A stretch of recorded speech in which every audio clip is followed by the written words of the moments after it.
இந்த காலத்தில் நீ மௌனமா இருந்தால் நீ இருக்க வேண்டிய இதே இடத்துல கர்த்தர் இன்னொருத்தனை அமர வச்சு உன் கண் பார்க்க கர்த்தர் அவனை உபயோகப்படுத்துவார்.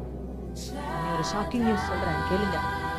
நீங்க இப்ப இருக்கீங்க பாத்தீங்களா, இந்த இடத்துல இதே கோயம்புத்தூர்ல இதே பட்டணத்துல யாரோ ஒருவர் இருந்திருக்கிறாங்க. இந்த பிசினஸ்ல யாரோ ஒருவர் இருந்திருக்கிறாங்க. நீங்க சம்பாதிக்க வேண்டிய 50,000 1 லட்சம் யாரோ ஒருத்தர் ஏற்கனவே சம்பாதிச்சுட்டு இருந்தாரு.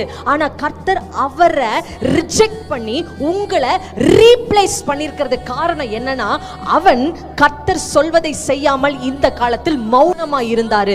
நீங்க இந்த காலத்தில் அவர் சொல்வதை செய்து மௌனமா இருக்க மாட்டீங்க என்பதை நம்பி கர்த்தர் உங்களை சவுலுக்கு பதிலாக தாவீதாகிய உங்களை ரீப்ளேஸ் பண்ணியிருக்கிறார். இந்த வெயிட் எத்தனை பேருக்கு புரியுது?